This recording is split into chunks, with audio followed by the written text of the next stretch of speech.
Learn English naturally, just by watching. Let's improve your English together, one real-life video at a time. Have you ever stood in the grocery aisle wanting to ask a question but stayed silent because you were afraid of making a mistake? It happens to everyone, but if you keep hiding, you'll never find the social momentum you need to speak fluently. Today, we are sharing the bread aisle strategy to help you start natural conversations anywhere.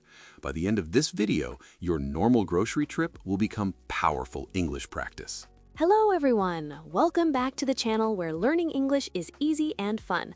I'm Olivia. And I'm Jacob. It is so wonderful to be here.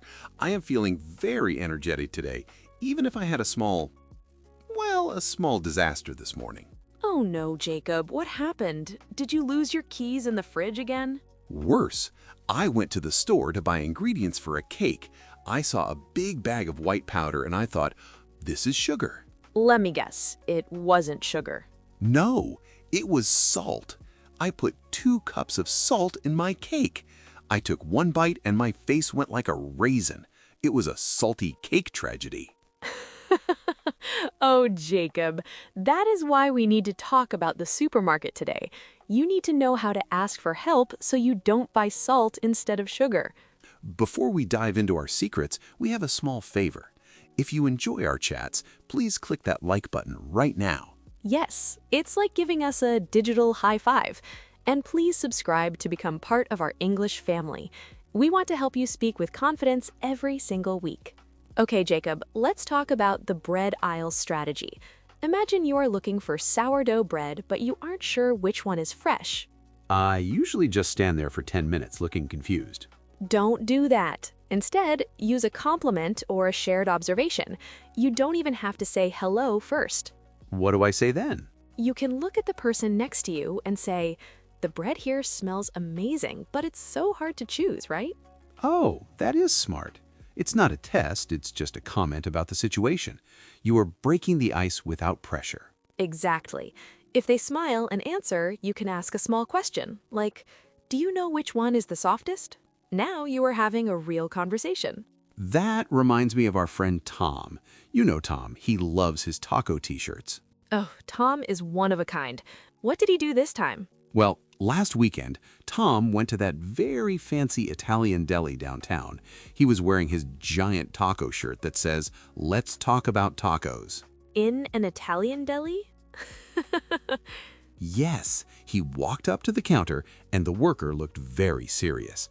Tom pointed to his shirt and asked, "Do you have any spicy taco meat?" Jacob, no. What did the worker say?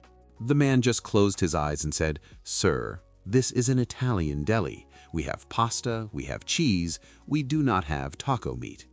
Tom was so disappointed. Poor Tom. But at least he was brave. He used his English to ask for what he wanted, even if it was the wrong store. Okay, let's look at some important words from these stories. First, the word aisle. That is a tricky one. It is spelled with an A, but it sounds like the word aisle. It's the long walkway between the shelves. Right. And what about ripe? I hear that in the fruit section. Ripe means the fruit is ready to eat. If a banana is yellow and soft, it is ripe. If it is green and hard, you have to wait. I like that. And finally, checkout. The checkout is the place where you pay for your food. You might see a sign that says cashier or express lane. If you're still listening to us and you're ready to be a supermarket socializer, we have a challenge for you. Yes, please comment the name of your favorite vegetable in the comments below. Is it a tomato? A carrot? Let us know. After I start the conversation, how do I make a friend? Use the magic phrase. When someone says they like cooking Italian food, what do you say? I say, "Me too. I love pasta." Perfect. Me too is the bridge. It turns 2 strangers into 2 people who love the same thing. That's how the pasta bond starts. We talked about a lot today. We learned about my salt cake, Tom's taco meat mistake, and how to use compliments to start a chat. Remember everyone, communication, not perfection. It's okay if you say the wrong word. Just smile and try. To help you out, we have a grocery store social script PDF you can download right now. It has all the phrases we talked about today. And if you want to practice with us live, join the waitlist for our Real-World Conversation Bootcamp. Thank you for practicing with us. Keep speaking, keep smiling, and we'll see you in the next episode. Bye-bye. See you soon.